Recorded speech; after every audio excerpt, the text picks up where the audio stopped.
मध्य प्रदेश में uniform civil code यानी UCC को लेकर सियासी हलचल तेज हो गई है। मुख्यमंत्री डॉक्टर मोहन यादव ने कैबिनेट बैठक में कहा है कि प्रदेश में यूसीसी का पहला ड्राफ्ट 5 जुलाई 2026 तक तैयार कर लिया जाएगा। सरकार का कहना है कि इस प्रक्रिया में जनता की भागीदारी को प्राथमिकता दी गई है और करीब 9 लाख से ज्यादा लोगों ने अपने सुझाव दिए हैं, जिनमें से 90% से अधिक लोग यूसीसी के पक्ष में बताए जा रहे हैं। हालांकि कांग्रेस इन आंकड़ों को झूठा करार दे रही है। वहीं सरकार दावा कर रही है कि मुस्लिम समाज की बड़ी संख्या में महिलाएं भी यूसीसी के समर्थन में हैं। ये कानून सभी नागरिकों के लिए समान अधिकार सुनिश्चित करेगा। यूसीसी पर सरकार की बड़ी पहल, 9 लाख से ज्यादा लोगों ने दिए सुझाव, 90% से अधिक समर्थन का दावा। 5 जुलाई तक तैयार होगा पहला ड्राफ्ट। ऑनलाइन और ऑफलाइन सुझाव प्रक्रिया पूरी। 3.5 करोड़ लोगों को भेजा गया एसएमएस लिंक। अल्पसंख्यक समुदाय से भी मिले सुझाव। विधानसभा के मानसून सत्र में पेश होगा बिल।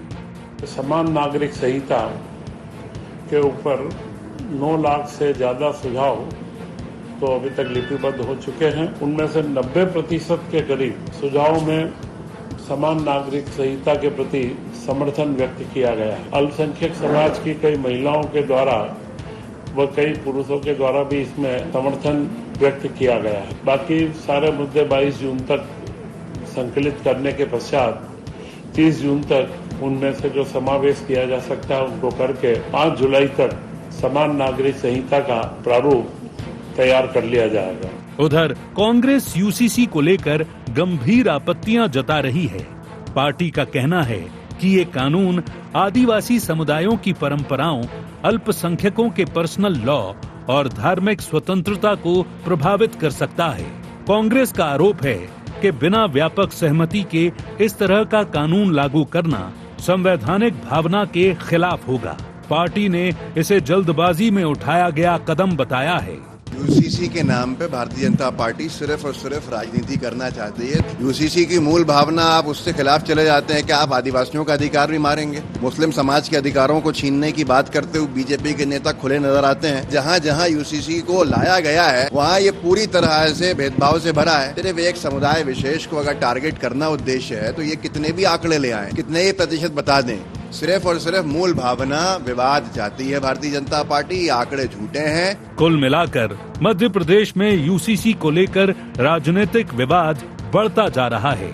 जहां सरकार इसे सुधार और समानता का मॉडल बता रही है, तो वहीं विपक्ष इसे संवेदनशील सामाजिक ढांचे में बदलाव का जोखिम मान रहा है। ऐसे में अब देखना ये होगा कि आने वाला ड्राफ्ट इस बहस को कितना स्पष्ट कर पाता है। Bureau report, IND 24।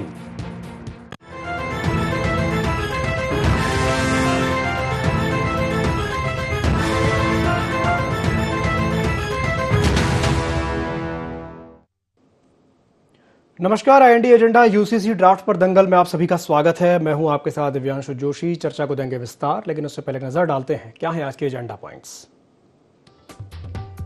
यूसीसी पर कांग्रेस की आपत्ति के क्या है मायने। सरकार के 90% समर्थन के दावे में कितना दम। कांग्रेस क्यों बता रही इसे जल्दबाजी में उठाया गया कदम। बीजेपी क्यों कह रही इसे कांग्रेस की तुष्टीकरण की राजनीति। तो मध्य प्रदेश में यूनिफॉर्म सिविल कोड यानी कि यूसीसी को लेकर के अब जो सियासी हलचल है वो तेज हो गई है। मुख्यमंत्री डॉक्टर मोहन यादव ने कैबिनेट की बैठक में बात कही कि प्रदेश में जो यूसीसी का जो पहला ड्राफ्ट है वो 5 जुलाई 2026 तक तैयार हो जाएगा। और वो तो यहां तक कह रहे हैं कि भाई 90% समर्थन की भी वो बात कर रहे हैं। हालांकि कांग्रेस इससे इत्तेफाक नहीं रखती है। चलिए, इसी विषय को लेकर के हम चर्चा करेंगे। कुछ खास मेहमान हमारे साथ चर्चा में शामिल हो रहे हैं, आपका परिचय करा देते हैं। हमारे साथ चर्चा में जुड़ रहे हैं शैलेंद्र मिश्रा, शैली जी, वरिष्ठ पत्रकार हैं। शैली जी, बहुत बहुत स्वागत है आपका IND 24 में। और हमारे साथ जुड़ रहे हैं राजेंद्र भारती जी, पूर्व विधायक है मध्य प्रदेश भारतीय जनता पार्टी के। राजेंद्र जी, आपका भी स्वागत है IND 24 में। शुरुआत में शैली जी, चलिए आपसे ही कर लेता हूँ। शैली जी, ये जो 90% समर्थन का दावा है, मुझे तो इसी पर थोड़ा सा डाउट है। आप इसे कैसे देखते हैं, जो ये सरकार दावा कर रही है कि भाई 90% लोगों का समर्थन है यूसीसी को लेकर के, कैसे देखते हैं आप इसे, क्या कहेंगे? देखिए दिव्यांशु जी, अभी तो सरकार कह रही है, अगर समर्थन का जो दावा है और जो लोगों का समर्थन मिला है या जो लोग इसके अगेंस्ट हैं, अब ये डेटा पब्लिक डोमेन में आएगा नहीं आएगा, गवर्नमेंट इसको शेयर करेगी नहीं करेगी, तो ये तो अभी कह पाना मुश्किल है। अब ये तो सरकार की जवाबदेही है कि जो यूसीसी लाने के जो प्रयास हैं वो अच्छी दिशा में और सार्थक तरीके से और जन समर्थन के साथ जैसा प्रयास कर भी रही है सरकार, यदि इसमें और पारदर्शिता आती है और जो सुझाव जो मिल रहे हैं या जो अभी तक सरकार को मिले हैं जिसमें 90% लोग सहमति हैं, तो मुझे लगता है पारदर्शिता के दृष्टिकोण से इस डेटा को भी सार्वजनिक करना चाहिए। और लोकतंत्र में सहमति जितनी महत्वपूर्ण है उतनी ही जगह असहमति की भी है, और उसका कैसे निदान होना चाहिए। जिन लोगों को इसमें कुछ डाउट्स हैं या उनको ऐसा लग रहा है कि इस कानून से किसी के हितों पे या किसी पर्टिकुलर कास्ट या समाज पर इस पे क्या इसके प्रभाव पड़ेंगे, तो वो सारी बातों को सुनकर और इसको और व्यापक तरीके से, जो अभी सरकार का प्रयास भी शुरुआत में तो नज़र आ रहा है, और इसमें मुझे लगता है कोई जल्दबाजी की आवश्यकता नहीं है। अभी जुलाई के सत्र में ड्राफ्ट आएगा तो सारी परिस्थिति और स्थिति जो है वो तो ड्राफ्ट आने के बाद ही दिव्यांशु जी स्पष्ट होगी जी। और सरकार को और खुले मन से सबसे चर्चा करना चाहिए। ठीक, खुले मन से और चर्चा करना चाहिए। राजन जी, शैली जी कह रहे हैं थोड़ा सा और खुले मन से चर्चा होनी चाहिए, क्या कहेंगे? राजन जी, क्या आप मेरी आवाज सुन पा रहे हैं? राजन जी, लगता है राजन जी से संपर्क नहीं हो पा रहा है हमारा। चलिए कोई बात नहीं, शैली जी हमारे साथ जुड़े हुए हैं। शैली जी, जो बात अभी हमने अब्बास हफीज जी की सुनी, वो एक बात कह रहे थे कि भाई समुदाय विशेष को टारगेट किया जा रहा है, चाहे अल्पसंख्यक हों, आदिवासी हों, उनके अधिकार को प्रभावित होने का उनको डर है, आशंका है। कैसे देखते हैं आप इसे, क्या कहेंगे? देखिए, जैसा दिव्यांशु जी मैंने पहले भी कहा, इसमें डर और भय की कोई बात ही नहीं है और ये कोई राजनीतिक विषय भी नहीं है। ये यूसीसी समान नागरिक संहिता की जो बात हो रही है, ये सभी को एक समान कानून की नज़र में रखने के लिए प्रयास है और ये कोई नई व्यवस्था नहीं है। ये पहले ही इसको लेकर सरकार को 1950 में आर्टिकल 44 में व्यवस्था दी गई है और इस पे क्योंकि सरकार लगातार चर्चा कर रही है और ये वैसे भी जो इसके मुख्य उद्देश्य हैं वो एक से अधिक विवाह को लेकर हैं, तलाक के बाद जो समस्याएं उत्पन्न होती हैं महिलाओं को, और जो अडॉप्शन वाली जो बात है, बच्चा गोद लेने वाली, ये 4-5 इसके प्रमुख बिंदु हैं। और क्योंकि हमारे यहाँ मध्य प्रदेश में लगभग 21% के आसपास आदिवासी समाज भी है और उन्हीं की मान्यताएं अलग हैं, और क्योंकि हिंदुओं में जैसे हिंदू लॉ था और मुस्लिम्स में पर्सनल लॉ बोर्ड होता है, तो ये कुछ चीज़ें हैं जिस पर सरकार वैज्ञानिक तरीके से इसका हल भी खोज रही है और इससे बहुत ज़्यादा प्रभाव किसी के व्यक्तिगत जीवन में मुझे नहीं लगता आना है, क्योंकि ना तो किसी की पूजा पद्धति को लेकर कोई इस पर चिंता करने वाली बात है। ये इसका जो दूरगामी जो इसके अच्छे परिणाम जो आएंगे आने वाले समय में, उन पर भी चर्चा होना चाहिए। लेकिन जैसा मैंने पहले भी दोहराया कि हमारे लोकतंत्र में अगर 90% लोग किसी चीज के समर्थन में हैं और 10% लोग अगर उसके समर्थन में नहीं है, तो वो असहमति पर भी चर्चा होना चाहिए और उसको सहमति में कैसे कन्वर्ट किया जाए, बातचीत करके उसका रास्ता दिखा के। ये सब चीजें ट्रांसपेरेंसी से आती है और मुझे उम्मीद है कि आने वाले समय में सरकार और कमेटी जो है ट्रांसपेरेंसी को लेके दिव्यांशु जी और अधिक पहल करेगी। ठीक है, ठीक है। राजन जी, आपको मेरी आवाज आ रही है? राजन जी, क्या आप मुझे सुन पा रहे हैं? राजन जी का रिएक्शन बता रहा है कि वो शायद उनसे हमारा संपर्क अभी नहीं हो पाया है। चलिए कोई बात नहीं। शैली जी, इसमें एक बात ये भी है कि देखिए, समुदाय विशेष या अल्पसंख्यक या आदिवासियों की चलिए बात ठीक है। अब जैसे उत्तराखंड का हवाला दिया जाता है कि उत्तराखंड में या आसाम में या गुजरात में यूसीसी लागू हो चुका है। अब वहां को लेकर के कांग्रेस ये कह रही है कि भाई वहां तो सीधे सीधे भेदभाव ही हो रहा है, वो तो ये कह रहे हैं कि भेदभाव हो रहा है अल्पसंख्यकों के साथ में। अगर मध्य प्रदेश की बात की जाए तो मध्य प्रदेश की स्थिति गुजरात से या आसाम से या उत्तराखंड से बहुत अलग है, बहुत अलग तरह का यहाँ पर डेमोग्राफी देखने को मिलती है। कैसे देखते हैं यहाँ पे से अगर मध्य प्रदेश में यूसीसी को लागू करते हैं तो क्या क्या चुनौतियाँ आ सकती हैं? देखिए दिव्यांशु जी, डेमोग्राफी की आपने बात की है तो निश्चित ही उत्तराखंड, असम और गुजरात के मुकाबले मध्य प्रदेश का जो परिदृश्य है वो अलग है। यहाँ पर हमारे यहाँ सभी समाज के और वर्गों के लोग बड़ी संख्या में हैं और सबके अलग अलग, जैसा मैंने कहा, रहन सहन और पूजा पद्धति और बाकी व्यवस्थाएं हैं। सरकार, क्योंकि देखिए बीजेपी शासित राज्यों में ही यूसीसी पारित हुआ है और मध्य प्रदेश में भी भाजपा की सरकार है और लंबे वक्त से भारतीय जनता पार्टी और उनका जो कोर ग्रुप है वो इस विषय को लेकर गंभीर है, उनके एजेंडे में भी है यूसीसी।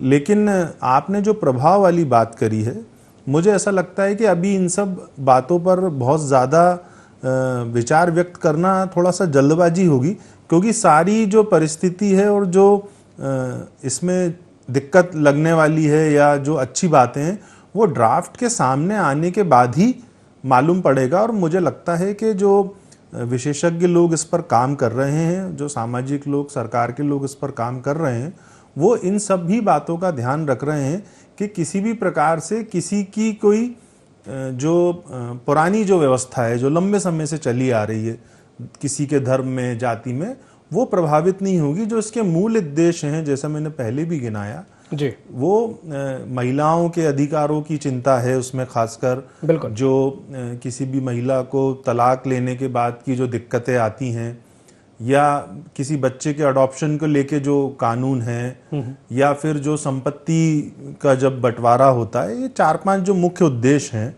वो इस सरकार उसी पे फोकस कर रही है कि उस पे ध्यान दिया जाए और लोगों को इसकी दिक्कत आगे चल के समाप्त हो जाए इन बातों की। ठीक है। राजन जी, क्या आपको मेरी आवाज आ रही है? आवाज आ रही है? जी जी राजन जी, मेरा आपसे सवाल यही रहेगा, अभी जैसे हम अब्बास हफीज जी को सुन रहे थे, वो ये कह रहे थे कि भाई सरकार एक समुदाय विशेष को टारगेट करने की कोशिश कर रही है। कैसे देखते हैं आप इसे, क्या कहेंगे राजन जी? देखिए, ये शंका, कुशंका और अनावश्यक भ्रम पैदा किया जा रहा है और यही स्थिति को समझने का अगर मादा होगा तो ये सम परिस्थितियों के रूप में समर्थन करने की भावना उत्पन्न होगी।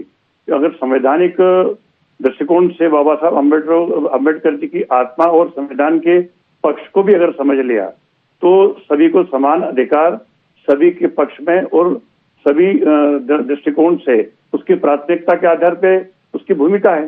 जब इसकी भूमिका ही स्पष्ट है और चूंकि इस देश को समझने का मादा उत्पन्न होगा, तब तक के लिए निश्चित रूप से एक प्रावधान भी दिया गया और उसी प्रावधान के तहत आज देश में इन तमाम विसंगतियों को दूर करना है कि चूंकि सामाजिक कुरीतियां हमारे देश में पहले भी रही है, चाहे वो बाल विवाह हो, चाहे वो सती प्रथा हो, तो ये सती प्रथा है और बाल विवाह भी समाज के कृत्यों के रूप में देखा गया है। तो आज जिस दृष्टिकोण से समान नागरिकता की दृष्टिकोण से जो प्रावधान अगर सरकार लाती है तो उसमें सभी के पक्ष को भी रखा गया है, सभी की राय ली जा रही है। अभी आपने अपने समीक्षा में बताया कि 9 लाख से ऊपर लोगों के व्यूज गए और उसमें खास करके मुस्लिम जो महिलाओं की ज्यादा उसमें जो प्रभावित हुए उन लोगों के विशेष उसमें समर्थन दिया है। तो कोई भी दृष्टिकोण ऐसा नहीं है कि जिसमें कहीं एक तरफा विचार करके और एक तरफा सोच करके किसी कानून को लागू किया जा रहा है। इस पे रिटायर्ड जस्टिस स्वयं इसकी निगरानी में है। तो ये कहना और ये बोलना मैं समझता हूँ कि एक तरफा राजनीतिक दृष्टिकोण होगा। अगर देश के हित में अगर देखा जाए, देश की प्राथमिकता से देखा जाए, देश के कानून के आधार पर देखा जाए और ये समलैंगिकता जो की स्थिति बनी है, जो विषमताओं को जो जन्म दे रही है, इसको प्रबल रूप से एक संरक्षण प्राप्त होगा। तो निश्चित रूप से आज देश की मांग है, जनता की मांग है और जिन राज्यों में ये प्रारंभ किया गया उसमें निश्चित रूप से एक रूपता, एक समानता और एक संरक्षण की भावना उत्पन्न हुई है, जिसमें जैसा कि अभी पुष्कर धामी जी ने उत्तराखंड में इसको प्रारंभ किया तो उसके अच्छे परिणाम आने दिखने लगे। तो यही प्रक्रिया पूरे देश में 44 राज्यों के आधार पर की जाना है।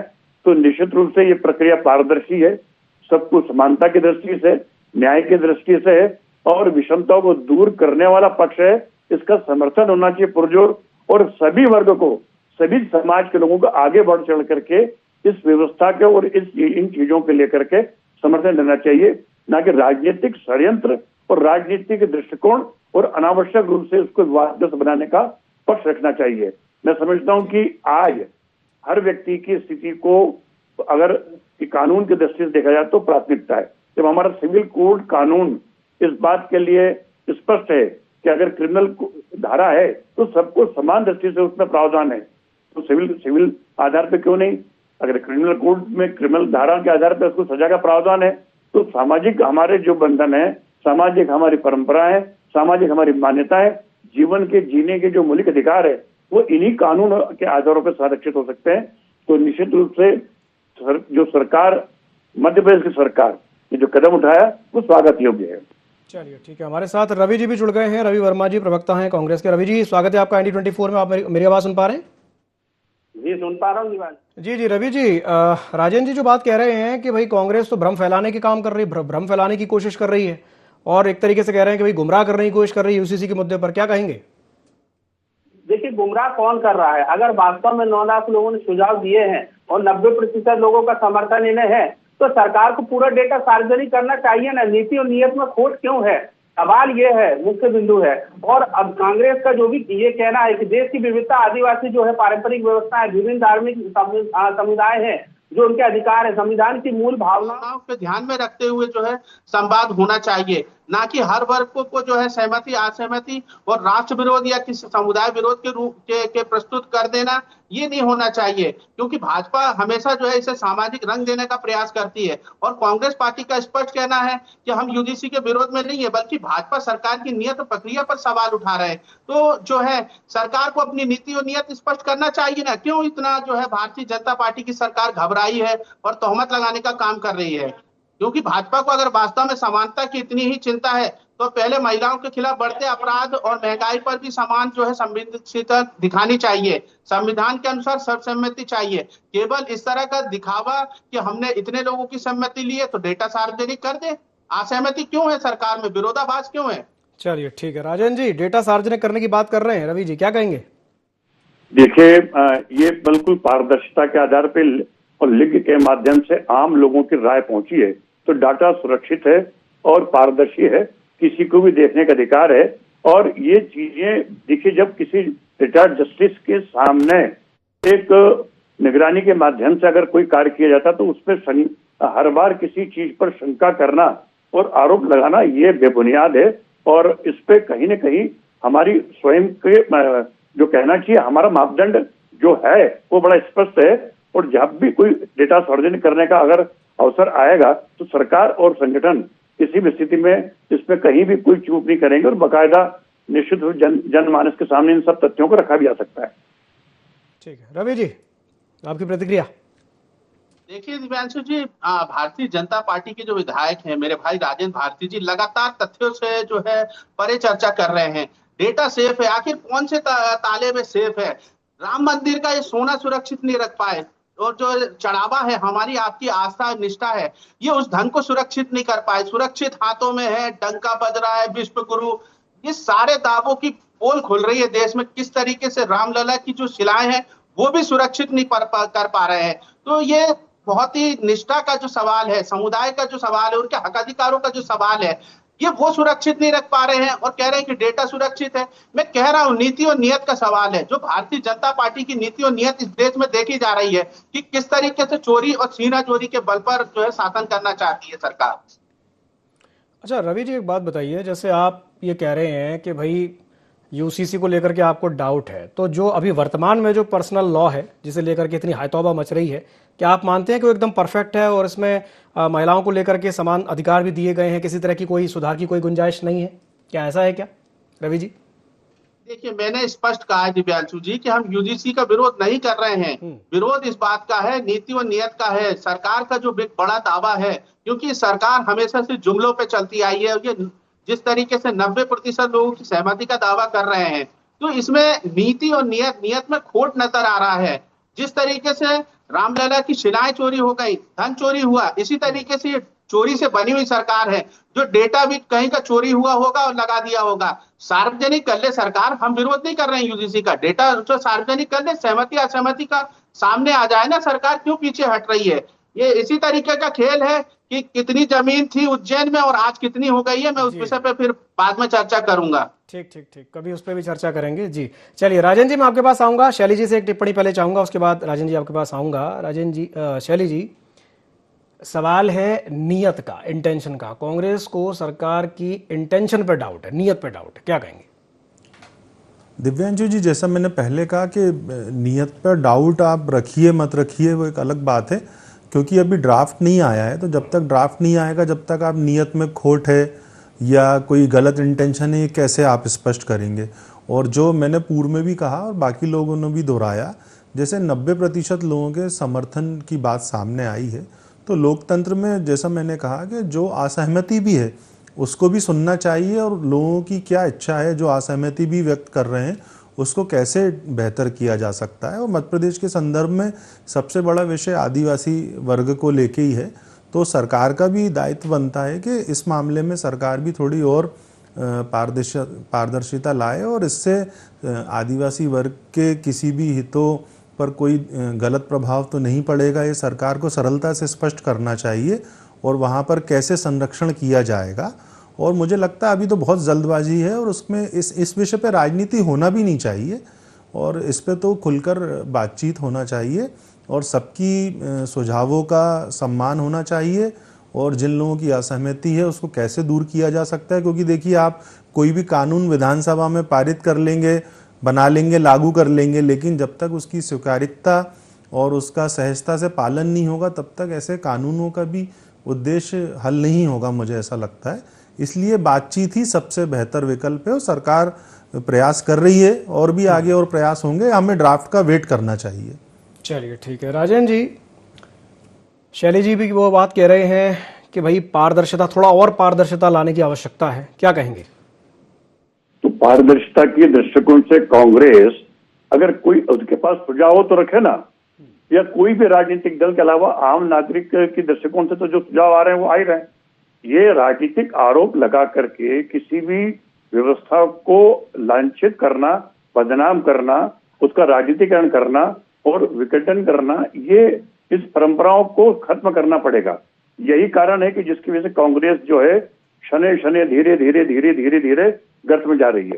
जन आकांक्षाएं क्या कह रही है, जनता का पक्ष क्या है, जनता क्या चाहती है, जो पक्ष ज्यादा प्रभावित हो रहा है, जैसा ये कांग्रेस पार्टी बोल रही, वही पक्ष के लोग अधिकांश इसी पक्ष को लेकर के वो चाहते हैं कि हमें संरक्षण मिले। तो ये तमाम स्थितियों को समझे बगैर और उनकी तथ्यात्मक उसके पहलू को जाने बगैर आरोप प्रत्यारोप लगाना और उसको अनावश्यक रूप से राजनीतिकरण करना, ये दुर्भाग्यपूर्ण है।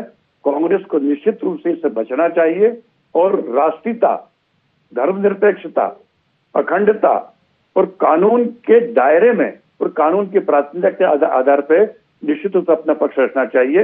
ऐसा मेरा राजनीतिक दल से भी अनुरोध है, और बाकी अन्य लोग जो इसको अनावश्यक रूप से तूल देते हैं उस पर भी उससे बचना चाहिए। ठीक है, रवि जी आपका रिएक्शन?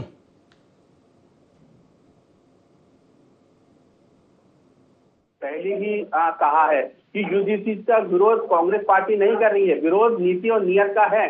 भाजपा पहले यह बताए कि 90% लोग यूजीसी के पक्ष में हैं, तो फिर ड्राफ्ट को सार्वजनिक करने से क्यों डर रही है? लोकतंत्र में कानून जनता पर आज जो है थोपे नहीं जाते हैं, व्यापक सहमति से बनाए जाते हैं। इसकी सहमति है, और जिस तरीके से शैलेंद्र जी भी ने कहा कि अगर असहमति का भाव है, अगर कहीं जाति जो कुछ वर्ग है हमारे जैसे माइनॉरिटी के लोग हैं या हमारे आदिवासी लोग हैं, तो इस पर सरकार को सहमति का जो भाव है उसका ड्राफ्ट प्रस्तुत करना चाहिए ना, कि किन लोगों की सहमति है, वो डेटा भी सार्वजनिक करना चाहिए ना। अगर सरकार इस डेटा को कह रही कि 90% लोगों की सहमति है, तो दूसरा जो मूल भाव आज देश में निकल कर आ रहा है, जनता का आखिर मूल क्यों नहीं समझना चाह रही है? भारती जी कह रहे हैं कि कांग्रेस का ये हो गया वो हो गया है, और वो मूल भाव नहीं समझ रहे। अरे मूल भाव आप नहीं समझ रहे हैं, क्योंकि चोरी और सीना चोरी से बनी हुई सरकारें आज जिस तरीके से जनता को रौंदना चाहती हैं, उसकी वानगी स्पष्ट देखी जा रही है। मूल भावना तो ये है आज मध्य प्रदेश के आदिवासी वर्ग की। ठीक है, चलिए शैली जी आपसे एक अंतिम प्रतिक्रिया चाहूंगा, उसके बाद चर्चा को समाप्त करेंगे जी। देखिए दिव्यांशु जी, मैं किसी राजनीति के पक्ष में नहीं हूँ। मैंने जैसे पूर्व में कहा वही दोहराऊंगा, कोई भी कानून, कोई भी अमेंडमेंट या कोई भी चेंज जब लाया जाता है तो सरकार का उसमें दृष्टिकोण इन लास्ट जनता के लिए ही रहता है। तो पूर्व में भी कई बदलाव आए, कई कानून आए, उसका किस स्तर पर पालन हो रहा है, क्या आम, अब मैं थोड़ा सा डिफरेंट जा रहा हूँ, आम व्यक्ति का जीवन भरण पोषण पालन और भी जो उसकी अधिकार हैं जो लोकतंत्र के अंदर, उनका संरक्षण भी क्या 100% हो रहा है क्या, ये भी संभव नहीं है। तो कोई भी नया कानून अगर लाया जा रहा है तो उसमें कोई जल्दबाजी की जरूरत नहीं है। मुझे नहीं लगता कि मध्य प्रदेश सरकार इसमें बहुत ज़्यादा जल्दबाजी करेगी।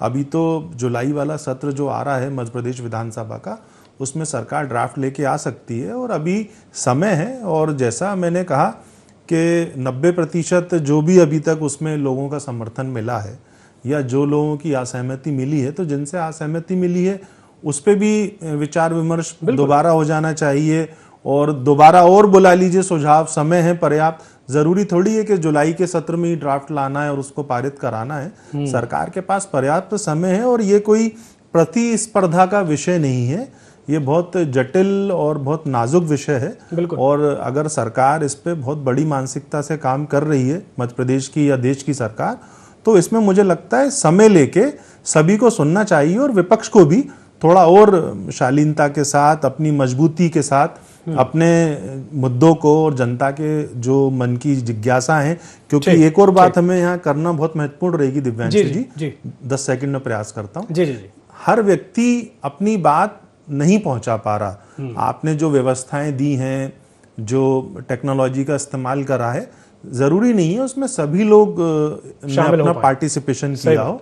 तो ये हमारे जनप्रतिनिधियों का, सामाजिक लोगों का, प्रबुद्ध वर्ग का भी इसमें दायित्व बनता है कि वो चैम्बरों से बाहर निकलें, जिन पे जवाबदारी है, और इस पे एक गैर राजनीतिक व्यापक बातचीत करके और इसको बातचीत भी होनी चाहिए और पूरे देश में उदाहरण होना चाहिए कि मध्य प्रदेश में जब यूसीसी लाया गया या लाया जाएगा तो कितनी मजबूती से आया, आने वाली पीढ़ी भी उसकी तारीफ करे। बिल्कुल, और आपने बिल्कुल ये बहुत अच्छी बात आपने कही, क्योंकि ये बहुत ही जटिल विषय है, बहुत नाजुक विषय है, क्योंकि इससे करोड़ों जिंदगियां प्रभावित होंगी।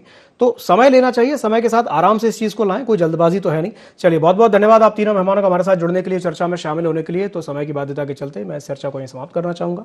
खबरों का सिलसिला लगातार जारी है, आप बने रहिए ID24 के साथ। नमस्कार।